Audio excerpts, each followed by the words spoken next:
Un poquito vamos a comentar, si bien ya se hizo, muy breve, ¿sí? ¿De qué se trata esta carta?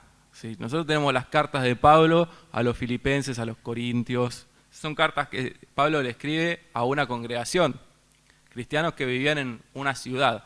Esta es una carta personal, la de Timoteo. Es como si nosotros pudiéramos leer quizás lo que le mandaría hoy el apóstol Pablo desde la cárcel por el WhatsApp, ¿no?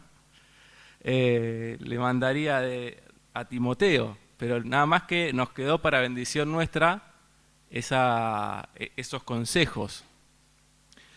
Cuando me pongo a pensar en quién era Timoteo, bueno, Timoteo era un delegado que tenía Pablo, era un discípulo de Pablo que lo había acompañado en sus viajes, en algunos de sus viajes, y había podido ver sanaciones que había hecho Pablo, predicaciones había escuchado, también seguramente Pablo le habría delegado tareas a él para que él haga, o sea que no era una persona que Pablo le estaba escribiendo estos consejos seguramente porque no los supiera. Pero en este momento de la vida de Pablo, en el que él estaba preso, y a diferencia de la otra carta que él le dice que por ahí tiene esperanza de salir y de verlo, acá ya le dice, mira, Timoteo, me parece que mi tiempo ya está acabándose, mi carrera se está por acabar, eh, voy a entregar mi vida, ¿no? Y Timoteo, imagínense cómo estaría, su mentor, el que le había enseñado todo lo que él sabía de Dios, eh, estaba por salir de este plano y él iba a quedar solo. Y encima a esto se sumaba que mucha gente que andaba con Pablo le había dado la espalda. Y ahora estaban hablando mal de Pablo y muchos estaban diciendo que lo que le pasaba, era culpa de Pablo, ¿no? Y entonces Pablo siente la necesidad, porque se entera de que Timoteo estaba mal, de escribirle y alentarle y aclararle la situación de que en realidad todo lo que le estaba pasando era parte del propósito de Dios. Todos estos sufrimientos y todo esto, Dios no es que se había olvidado de Pablo, sino que tenía preparado esto también. Y lo alienta a Timoteo a decirle, vos no te avergüences de mí, ni te avergüences del evangelio que estamos predicando, vos tenés que predicar lo mismo y tenés que seguir adelante. Así que vamos a leer, ¿sí?, los 7 versículos que tenemos para meditar hoy en el segundo capítulo de Timoteo. Dice así: tú pues, hijo mío, ¿no? Veamos el cariño personal que tenía, hijo mío, esfuérzate en la gracia que es en Cristo Jesús. Lo que has oído de mí ante muchos testigos, esto encarga a hombres fieles que sean idóneos para enseñar también a otros. Tú pues sufre penalidades como buen soldado de Jesucristo. Ninguno que milita se enreda en los negocios de la vida a fin de agradar a aquel que lo tomó por soldado. Y también el que lucha como atleta no es coronado, sino lucha legítimamente.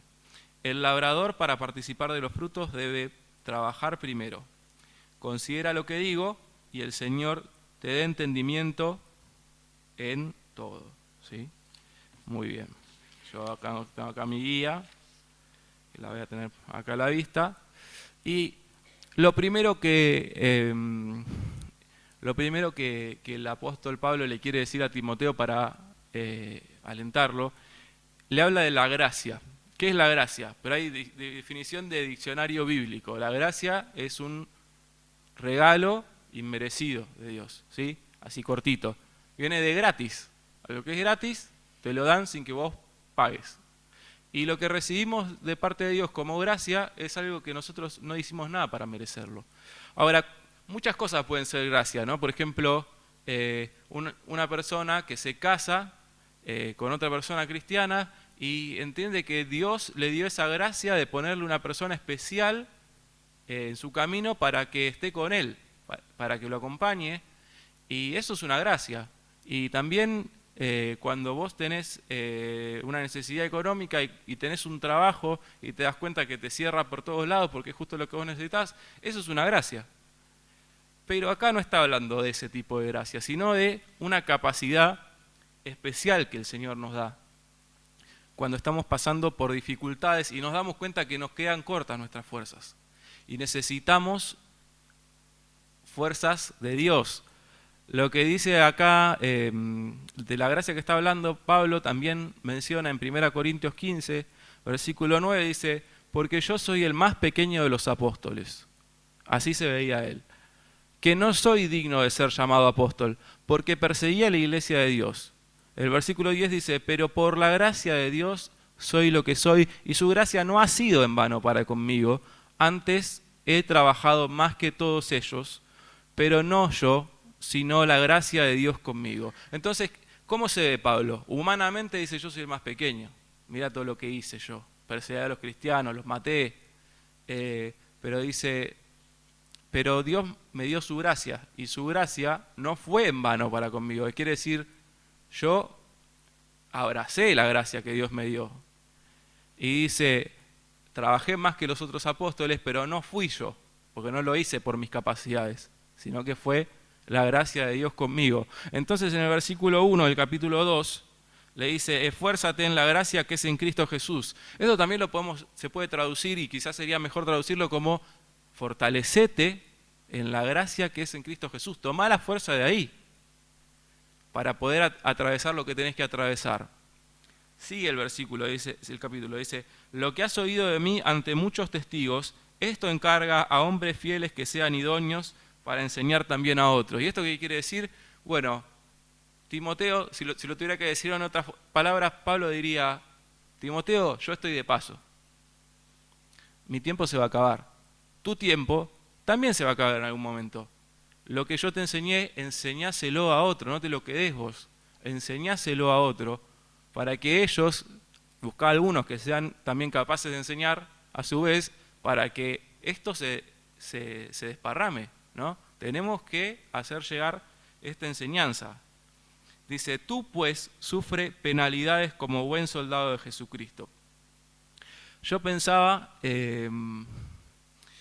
acá el tema de las penalidades, que uno dice, ¿qué es la penalidad? ¿No? Como te meten una multa, ¿qué tiene que ver? Bueno, tiene que ver con cualquier tipo de aflicción que viene a la vida, una dificultad, un problema. Si nos fijamos bien, fíjense que es un mandamiento.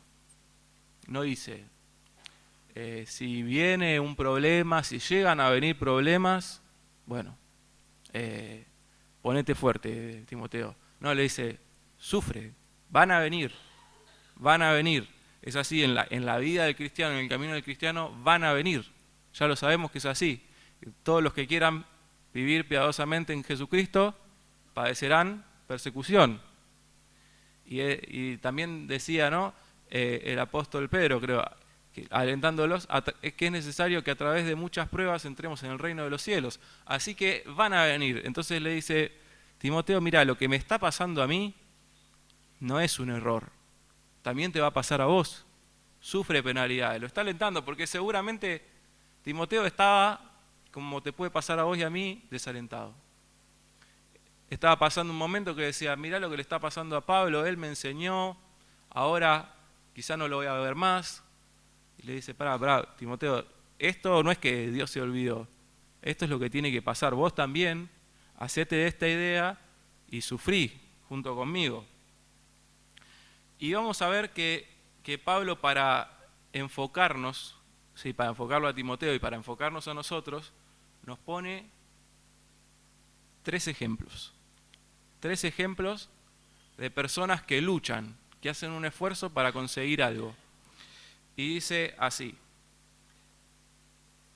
versículo, vamos a retomar desde el 3, sufre penalidades como buen soldado de Jesucristo. Ninguno que milita se enreda en los negocios de la vida a fin de agradar al que lo tomó por soldado. Esta es la primera figura, el soldado. Pensaban en los soldados de esa época, un soldado romano, un imperio enorme, tenían un montón de soldados. Y si vos te anotabas en la milicia, o sea, estabas militando, te podía tocar ir a ir con una legión a la punta del imperio romano, no sé, en Gran Bretaña. O te podían mandar, qué sé yo, a Grecia, a Italia, a cualquier lado te podían mandar. Y vos tenías que estar disponible. ¿Por qué? Porque vos te habías enrolado en la milicia. ya no tenías tiempo para meterte en otras cosas. Y eso es la virtud que tiene el soldado, es que está entregado. Él está disponible. Él, para meterse ahí, dijo que no a un montón de cosas. Y ahora su enfoque está ahí. Quizás en otro momento puede ser que cuando ya no trabaje más ahí, haga otra cosa. Pero mientras está ahí, está enfocado en agradar a aquel que lo tomó por soldado. Y dice, si somos soldados de Jesucristo, ¿a quién queremos agradar? Al Señor. Y no nos enredamos. ¿Eso qué quiere decir, no? Esto de no te enredes. Pablo, si nosotros vemos el libro de los Hechos, lo vemos que está todo el tiempo yendo de un lado para otro predicando el Evangelio, de una ciudad en la otra ciudad, y con sus colaboradores, no para en ningún momento. Y uno dice, pero nosotros tenemos que ser así, como Pablo, es que no tenemos que trabajar, nos tenemos que ir, qué sé yo, todos de misioneros. Si leemos bien, vamos a ver que Pablo, por ejemplo, hacía carpas. Él hacía tiendas de campaña, seguramente que se necesitaban mucho para los soldados que iban de acá para allá. Entonces él hacía carpas y se cuenta que cuando se encontró con Priscila y Aquila, que eran uno de sus discípulos, mientras estuvieron juntos hicieron carpas para vivir. O sea que en realidad trabajar para vivir no está mal. El tema es cuando algo que quizás incluso hasta está bien, como el trabajo o la familia o un pasatiempo, que todos tenemos pasatiempo. A mí me gusta la música. Se puede volver una cosa que nosotros nos involucramos tanto que terminamos enredados. Termina siendo un impedimento para nosotros para poder hacer la obra de Dios. Y acá cada uno nos toca, cuando leemos esto, revisar adentro y decir, ¿en qué estoy más ocupado? ¿No? ¿En qué estoy más ocupado? Había una frase que decía, de un filósofo, que decía, si querés saber cómo es una persona, no le preguntes qué piensa, pregúntale qué ama. ¿Qué ama? ¿Qué es lo que yo amo? ¿En qué me gusta estar a mí? Bueno, hay que ver, porque quizás hay alguna cosa que yo estoy amando demasiado, que no es que esté mal, esa cosa, pero me puede estar estorbando. Me puede estar estorbando para que yo cumpla el propósito que Dios me puso. Timoteo tenía un propósito, Pablo le estaba escribiendo para que se reenfoque, para que se aliente y siga adelante. Cada uno tiene un propósito.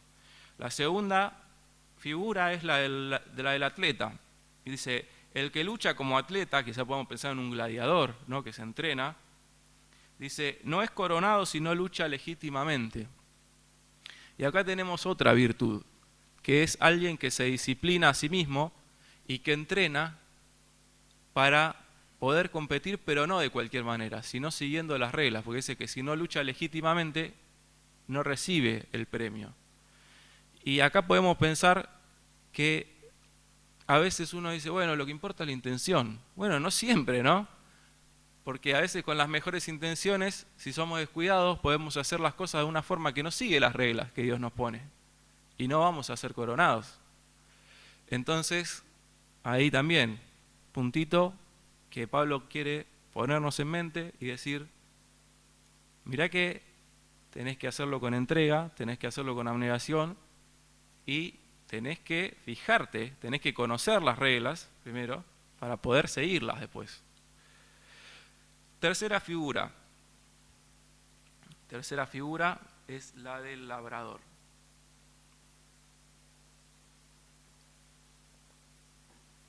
Dice que el labrador, para participar de los frutos, debe trabajar primero.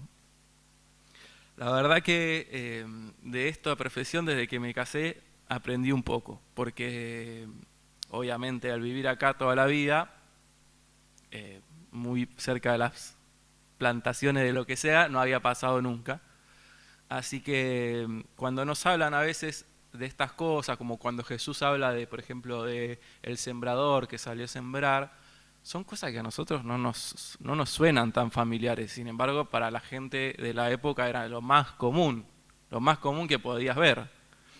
Y una cosa que yo veo allá en Mendoza es que la gente pierde la cosecha, es como nada. desastre total, es un desastre absoluto. Y hay muchas cosas que amenazan la cosecha. La helada puede caer, hace poco cayó, puede venir en cualquier momento del año. Lo que nos cuentan es que salen con tachos, ¿vieron esos tachos de los lubricentros donde van sacando todo el aceite cuando llevas el auto? Le sacan todo el aceite quemado y te ponen nuevo. Bueno, ese aceite quemado que uno pensaría que por ahí se tira, en realidad lo compran justamente porque es barato, es un combustible barato, y salen en el medio de la noche a prender fuego esos tachos en el medio de las hileras para que no se pierda la uva. Porque si se pierde la uva es un desastre económico, se perdió el trabajo de todo el año. Y también hay plagas, y también hay un montón de cosas de las cuales hay que cuidar. Y sobre todo, para poder tener la planta, primero hay que agarrar una tierra que está toda dura, hay que agarrar el arado, hay que hacer el surco, remover bien la tierra, ir y plantar, y esperar, y regar. Y quizá la planta está creciendo, la semilla está brotando, abajo de la tierra, ¿no?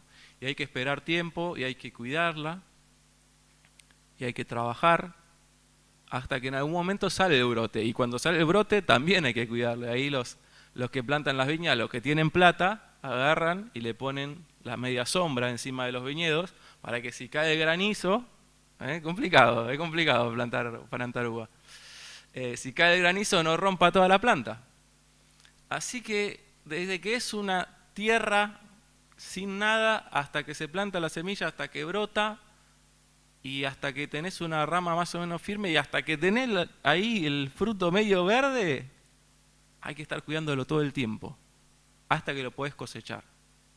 Y dice que el labrador, para poder participar y tener su parte de los frutos, tiene que trabajar primero, con paciencia. Los tres son personas, el soldado, el atleta y el labrador, son profesiones donde hay una persona que está trabajando, está entregando mucho tiempo, mucho esfuerzo, para poder obtener algo, pero a futuro. Por eso Pablo elige muy bien estas tres figuras, porque son tres personas que, igual que el creyente, se esfuerza, pone de su tiempo, de su plata, de sus recursos, involucra sus sentimientos, sus emociones, para lograr un objetivo. ¿Qué es cuándo? ¿Ahora? No, es eterno. Nosotros vamos a llegar hoy hasta el 7, pero el versículo 10, que lo vamos a meditar el martes que viene seguramente, dice: por tanto, todo lo soporto por amor de los escogidos, para que ellos también obtengan la salvación que es en Cristo Jesús, con gloria eterna. Pablo estaba en la cárcel y estaba preocupado por Timoteo, porque él, primero que era su hijo en la fe, era como su hijo, el hijo que quizá no había tenido, y segundo porque Timoteo era un bastión ahí para predicar el Evangelio. Él estaba preocupado por el objetivo. Y Timoteo también tenía que empezar a pensar en no desalentarse para poder lograr el objetivo. Y a veces nosotros nos podemos desalentar, igual que Timoteo. Y es normal. Si le pasó a Timoteo, que había estado viajando con Pablo, había visto sanidades, había escuchado la predicación en griego de Pablo y todo, ¿no? Y dice que la madre y la abuela le habían transmitido la fe y todo, y nos puede pasar a nosotros también. Pero quiere ponernos en mente eso, ¿no? Quiere ponernos en mente que hay un objetivo por el cual vale la pena sacrificar cosas. Y esta frase, que no es versículo, ¿no?, pero está buena para anotarla en el costado de la Biblia, que nos decía Fernando, que no es un tonto el que entrega lo que no puede retener para alcanzar lo que no puede perder. Ni vos ni yo podemos retener la vida, no podemos retener la juventud, no podemos retener quizás ni siquiera la economía, el bienestar, todas esas cosas son pasajeras, pero hay una recompensa eterna. Quizás Timoteo sentía tentación, seguro, porque era un ser humano, y quizás sentía depresión y sentía desánimo. Y a mí me llama la atención esto que le dice 2 veces, en el versículo 1 y en el versículo 3. Dice así: tú pues, hijo mío, esfuérzate en la gracia, dice. Versículo 3, tú pues sufre penalidades. Es como diciendo, mirá que todos los demás me abandonaron, pero vos no, vos ponete las pilas. Yo pienso que Timoteo estaría haciéndose una pregunta que nosotros nos hacemos frecuentemente y es, ¿por qué yo? ¿No? Porque me escribe acá, tú puedes, preguntale a Himeneo, preguntale a Fileto, ¿no? ¿Qué estaban haciendo ellos? Nada. Vieron que se complicaba la cosa y le dieron la espalda a Pablo. Y dice, no, pero tú pues, y me hacía acordar a quizás algunos hermanos que tuvimos y que nadie tiene que juzgar a nadie porque no, me puede pasar a mí también, que quizás dejó de venir un amigo, dejó de venir un familiar a la iglesia y él también dejó de venir. Y te puede desalentar, quizás la persona que te trajo, la persona que te invitó a vos, deja de venir. Y vos decís, ¿y yo qué hago? ¿Viste? Mirá, te venían los amigos, los que yo venía acá, charlaba, me llevaba bien. ¿Ahora qué hago? Bueno, el llamamiento es personal. Dios no nos llama en grupo, nos llama a todos, pero el llamamiento es personal. El objetivo es personal y la recompensa es personal. La carrera es personal. Si yo veo que el de al lado deja de venir, tengo que ir y tratar de hacer como Pablo está haciendo con Timoteo. Dale que el objetivo para allá. Dale. Pero de última, si él no quiere venir, yo tengo que seguir corriendo la carrera. Entonces ahí está el tú pues, se repite, ¿viste? Tú pues, enfócate. Enfócate porque hay un objetivo eterno. Yo pienso lo siguiente. Me hacía pensar mucho el mensaje que escuchamos el domingo, que nos traía Andrés, y decía, ¿cuántas cosas se pueden hacer para Dios sin el poder de Dios, ¿no? Muchas veces podemos estar ocupados en cosas que parecen, ¿no? Y quizás Timoteo también podía seguir en modo automático, juntándose con los creyentes y todo, pero había un objetivo que Timoteo lo tenía que cumplir, ¿no?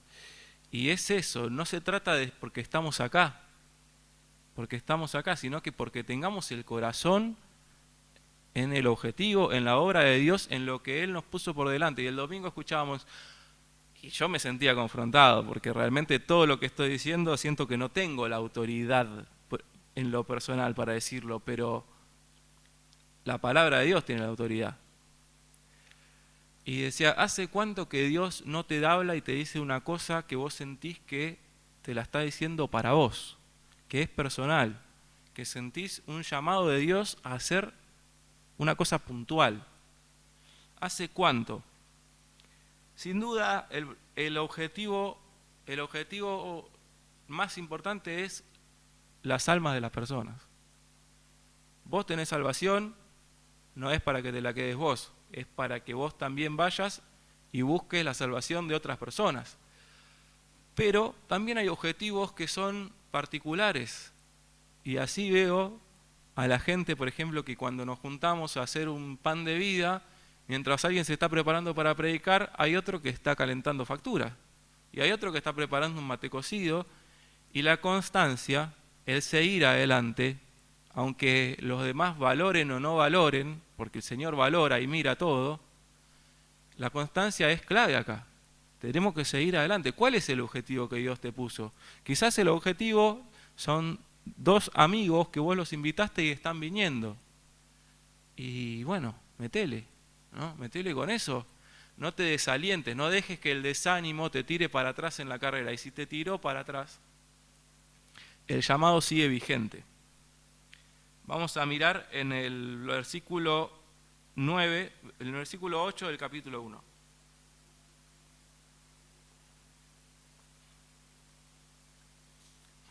El consejo que le daba.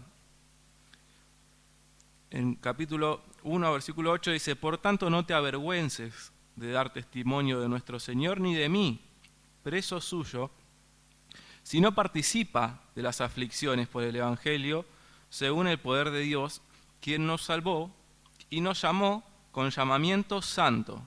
¿Sí? No es cualquier llamamiento, es un llamamiento dedicado a Dios. Y dice, nos llamó no conforme a nuestras obras, sino según el propósito suyo y la gracia que nos fue dada en Cristo Jesús antes de los tiempos. Me hacía acordar a lo que leíamos en el capítulo 15, dice, yo había perseguido a los cristianos, yo era lo peor de lo peor de lo peor, pero Dios me mostró su gracia y pude hacer todo esto. ¿Por qué? ¿Porque yo tenía la capacidad o por quien yo era? No, por la gracia de Dios. Y acá dice que Dios no nos llamó conforme a nuestras obras. Entonces vos quizás te sentís desalentado porque decís, yo fallé, o yo ya colgué los botines hace un montón de tiempo, ya tiré la toalla hace mucho, pero el Señor te está diciendo, mira, yo no te llamé por las cosas que vos hacés, por tus capacidades, porque te vi capaz, porque te vi despierto, porque te vi que vos podés. Te llamé conforme a la gracia que yo te estoy dando en Cristo, en Cristo, en Cristo, ¿sí? No en nosotros. Entonces, cuando le dice todo esto, la clave para entender que lo podemos hacer está en el versículo 1, donde le dice, fortalecete en la gracia que es en Cristo Jesús. Cuando emprendemos cosas y agarramos desafíos y queremos hacer algo que quizás parece imposible para Dios, hay gracia, ¿no? Cantamos una canción, dice, gracia hay cuando paso por el fuego, ¿no? Abres caminos donde no los hay. Es así, quizás no queremos salir de nuestra zona de confort y por eso nunca vemos algún milagro, esa gracia de Dios que es como la mano del Señor cuando Pedro le dice, Señor, me hundo, y el Señor al instante le agarra la mano, ¿no? Quizá no lo vemos porque no estamos dispuestos, queremos hacer un montón de cosas incluso por nosotros o para Dios, pero sin el poder de Dios. Y el Señor dice, cuando vos te animás y sos como el soldado, como el atleta, como el labrador, que hace un sacrificio, yo te voy a dar la gracia para hacerlo. No te voy a mandar algo que mi gracia no te va a ayudar para hacer. Pero hay que animarse. Yo pensaba si tenemos ambición espiritual. Otra vez, ¿no? ¿Querés conocer a alguien? No le preguntes qué piensa, preguntale qué ama. ¿Qué amamos, hermano? Cada uno sabe. Yo no estoy acá para juzgar. La palabra me juzga a mí mismo también. Me está juzgando en este momento y el Señor sabe qué es lo que yo amo. Escuchaba a un misionero decir, un misionero que misiona en Irán, o sea, corre peligro de que lo maten en cualquier momento. Y decía, a mí me gustaría, yo creo que sí que me gustaría morir por el Señor, porque amo al Señor. Pero ¿sabés qué? Si yo lo amara más, creo que pasaría menos tiempo con Netflix y más con el Señor, dice. Pasaría más tiempo. Mirá lo que dice, ¿no? Él está totalmente entregado, pero dice que no lo ama lo suficiente. Y ahora tengo que rebobinar un poquito para acordarme lo que estaba diciendo, pero si vos querés conocer a alguien, preguntale lo que ama, no lo que piensa. Porque yo te puedo decir lo que pienso, sí, te voy a decir sí, todo lo que dice la Biblia está bien, pero ¿qué amamos, hermanos? ¿A qué le dedicamos nuestro tiempo? Quizás eso nos va a decir si nuestro anhelo mayor es un anhelo espiritual o es un anhelo de ahora. El mundo te dice, viví tu mejor vida ahora. Y vos podés ir a una iglesia, a cualquier iglesia, de por acá, de por la zona, y te van a decir lo mismo. Si el Señor te quiere prosperar, quiere que a vos te vaya bien, quiere que vayas en victoria porque sos un hijo del rey, y saca el tigre que hay en vos, y vamos adelante, ¿no? Y dale que vos podés, y vas a prosperar con tu negocio, con tus sueños, con tus anhelos, con todo vos. Y acá el soldado trabaja para lograr un objetivo, el atleta trabaja para lograr un objetivo, el labrador quiere la cosecha y no le da lo mismo si se pierde la cosecha o si tiene la cosecha. Deja la vida para lograr el objetivo. Hermano, el Señor nos quiere alentar. Si vos te sentís cansado como Timoteo, bueno, está bien, te va a pasar, a todos nos pasa. A Elías le pasó y se quería morir y le dijo que lo mate. El Señor le dijo, matame porque no soy mejor que mis padres. Yo no sé quién eran los padres de Elías, la verdad, no aparecen en la Biblia. Pero Elías sí sabemos quién es, y que Elías se quería que Dios lo mate, ¿no? Y podemos estar cansados, y vale estar cansados, pero cuando estamos cansados el Señor nos llama y dice, tengo un objetivo, levántate que el largo camino te resta. Así que, hermanos, ese es el llamado del Señor. Acordémonos eso, Él no nos llamó, su llamamiento no es conforme a nuestras fuerzas, es conforme a su propósito, ¿sí? Y la gracia que Él nos va a dar, esa capacidad especial que cuando nosotros le decimos que sí al Señor, el Señor va a poner todo lo que nosotros necesitamos para que podamos lograr ese objetivo. Amén. Amén.